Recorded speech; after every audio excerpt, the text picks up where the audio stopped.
So hi friends, welcome to our channel. This is Padmavathi. ఈరోజు మన దగ్గర సీనియర్ పొలిటీషియన్ అండ్ మాజీ హోంమంత్రి గారు మైసూరారెడ్డి గారు మన దగ్గరే ఉన్నారు. సో ఆయనతో మాట్లాడే ప్రయత్నం చేద్దాం. నమస్తే సార్. నమస్తే సార్, పివి నరసింహ గారికి అండ్ ఎల్కే అద్వానీ గారికి భారతరత్న అవార్డు వచ్చింది కదా సార్. సో దీని మీద మీ ఒపీనియన్ ఏంటి సార్? పివి నరసింహరావు గారికి భారతరత్న ఎప్పుడో రావాల్సింది, కానీ ఇప్పటికే చాలా ఆలస్యమైంది. అయినా ఇప్పటికైనా ఆయనకు రావడం ప్రశంసనీయము. ఆంధ్రప్రదేశ్ ప్రజానీకం అంటే తెలుగువారంతా గర్వించదగ్గ విషయం కూడా. ఎందుకంటే సామాన్య కుటుంబంలో పుట్టి పెరిగి విద్యను అభ్యసించి 14 భాషల్లో భాషా పాండిత్యం నేర్చుకుని ఆయన 5 సంవత్సరాలు కంటిన్యూస్గా ప్రధానమంత్రిగా ఉండడం, అందులో ఆంధ్రుడుగా ఉండడం చాలా గర్వించదగ్గ విషయం. ఆయన స్థాయి నేతలు ఇంకా రారేమో బహుశా. ఎందుకంటే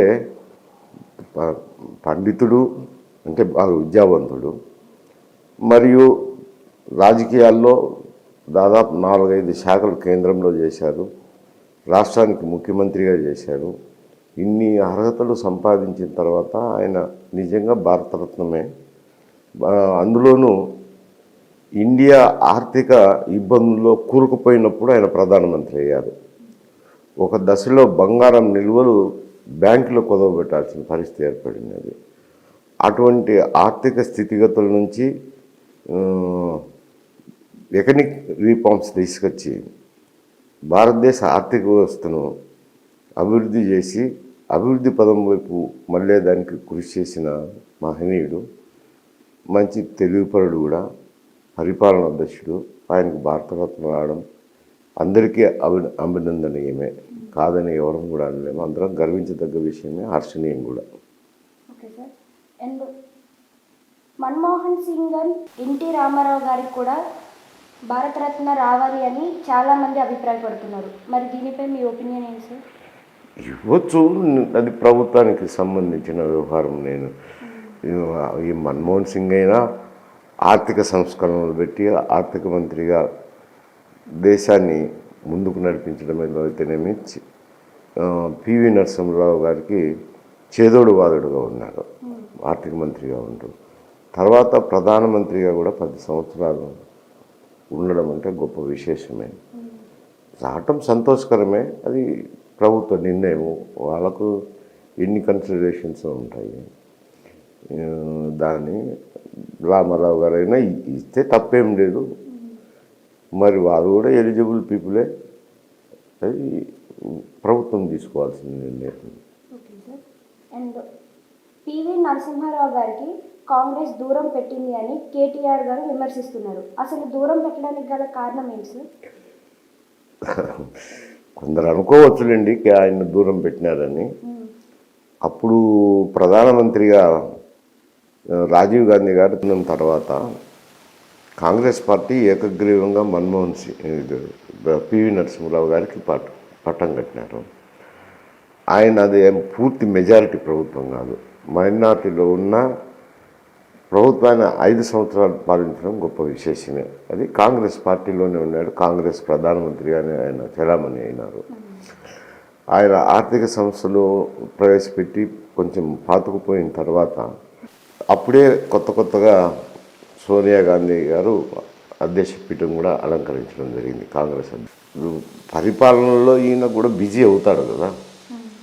ఎక్కువ బిజీ అయిన తర్వాత ఆయన దాంతో చర్చించేదానికి కేటాయింపు తక్కువ దొరుకుతుంది. ఆమెకు కూడా పరిపాలన అనుభవం లేక కొంచెం భేదాభిప్రాయాలు ఉన్నట్టు కనపడవచ్చు, కానీ దూరం ఏం పెట్టలేదు ఆయన్ను. కాకపోతే ఒకటి, అప్పుడు సమాధి ఢిల్లీలో ఆయన సమాధి చేయాలనుకున్నప్పుడు మరి వారి ఆలోచనలు ఏమున్నాయో ఇక్కడ హైదరాబాద్లో చేస్తే బాగుంటుందని వాళ్ళు సూచించడము, మరి ఇక్కడికి పంపించడం జరిగింది. అవి కొన్ని బయట ప్రజానీకానికి భేదాభిప్రాయాలుగానే కనపడతాయి, కానీ పరిపాలనలో ఉన్నప్పుడు ఈయనతో చర్చించడం అయితేనేమో వాళ్ళు వీరితో సంబంధాలు కలిగి ఉండడమేమో జరుగుతున్నది. ఎందుకంటే అప్పుడు మేము కాంగ్రెస్ పార్టీలోనే ఉన్నాను. ఇది ప్రధానమంత్రిగా ఉన్నప్పుడు మేము ఢిల్లీ కూడా పోతా ఉంటుంది. అందులోనూ అప్పుడు హోంమంత్రిగా ఉన్నాను. హోంమంత్రిగా ఉండి ఆయన నంద్యాలలో కంటెస్ట్ చేశాడు లోక్సభకు. చేసినప్పుడు ఆ ఎన్నిక బాధ్యతలను కూడా నేను చేపట్టడం జరిగింది. బొజ్జా వెంకటరెడ్డి గారు ఉన్నారు పూర్తి ఇన్ఛార్జిగా. కానీ ఎన్నికల కోసం మేమందరం కూడా పోవటం జరిగింది. ప్రచారం చేసినాము. దాదాపు 5 లక్షల మెజారిటీతో గెలిపించినాము. అది కాంగ్రెస్ తరపునే కదా అందరం చేసింది.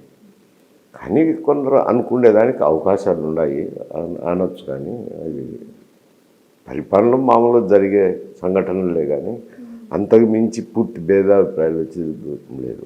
Okay sir. అండ్ చంద్రబాబు గారు అండ్ పవన్ కళ్యాణ్ గారు ఢిల్లీ వెళ్ళి బీజేపీ నేతలను కలిశారు. పొత్తు ఈసారైనా వర్కౌట్ అవుతుంది అంటారా సార్? ముందు చంద్రబాబు నాయుడు గారు అమిత్ షాను కలవడం జరిగింది. కలిసిన తర్వాత మళ్ళీ పవన్ కళ్యాణ్ గారు కూడా రమ్మన్నారు. మళ్ళీ ఇద్దరితో కూడా చర్చించినారు. దాదాపు ఖరారైనట్లే ఉంది పొత్తు అయితే సీట్లు ఎన్ని అనేది అది ఇంకా బయటికి పొక్కలేదు. ఎంపీ సీట్ అయితేనేమి, అసెంబ్లీ సీట్స్ అయితేనేమి ఏదో కొంత ఇచ్చేదానికి ఒప్పుకున్నట్టే కనపడుతుంది. ఎన్ని సీట్లు అనేది నాకైతే సమాచారం లేదు. అది ఇంకా వాళ్ళకు నాయకులకు ఇద్దరికే తెలిసి ఉంటుంది. Okay sir.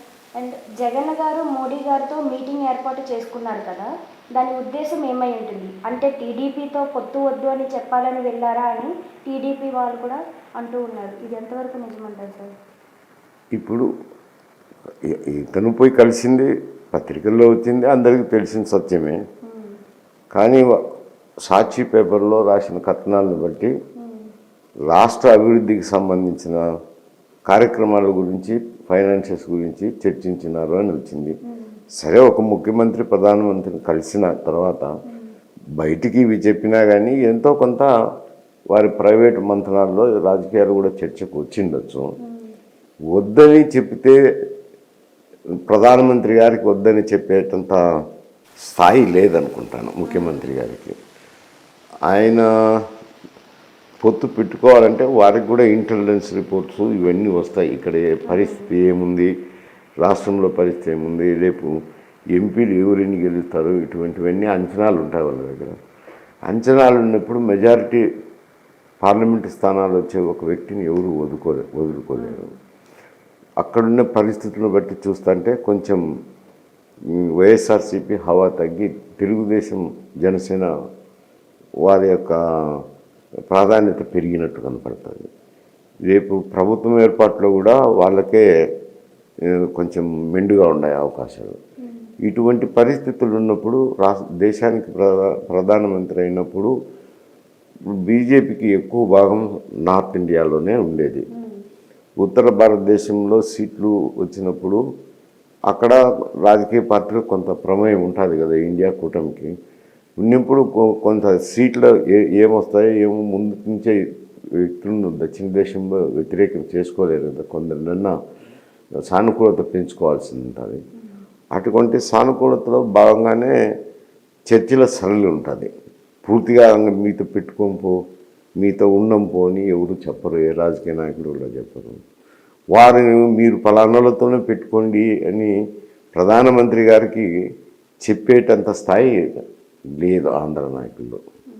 ఆయన్ని రిక్వెస్ట్ చేస్తే చేసిండొచ్చునేమో కానీ ఆయన్ను ఆదేశించే స్థాయి కానీ బెదిరించే స్థాయి కానీ ఇప్పుడు జగన్ గారికి ఉంటుందని నేను అనుకోవడం లేదు. ఎందుకంటే కేసులు ఉన్నాయి ఒకటి, ముఖ్యమంత్రిగా ఉన్నారు కాబట్టి ఇప్పుడు అటువంటి మాటలు మాట్లాడే పరిస్థితి ఉంది. ఎన్నికలు వస్తున్నాయి దాదాపు 2 మాసాల్లో. కానీ ఇంత ధిక్కరించి మాట్లాడి నువ్వు వారితో పెట్టుకో వీరితో పెట్టుకొని చెప్పేటంత స్థాయి ఉండదు అనుకుంటున్నాను. Okay sir. పవన్ కళ్యాణ్ గారు ఎలక్షన్స్ టైం వచ్చినా కూడా జనాల్లోకి వెళ్ళడం లేదు, ఎందుకని సార్? దీని వెనక కారణం ఏమై ఉంటుంది? వాళ్ళ మధ్య, పవన్ కళ్యాణ్ మధ్య,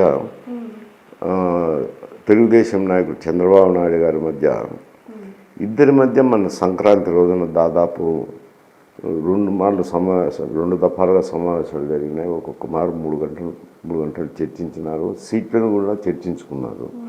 అంటే ఒక అండర్స్టాండింగ్ ఏదో వచ్చింది. ఎందుకంటున్నానంటే నాకైతే వారితో మాట్లాడిన సమాచారం లేదు, కానీ ఒక మారు 2 సీట్లకు చంద్రబాబు నాయుడు గారు ప్రకటించినారు అభ్యర్థులను.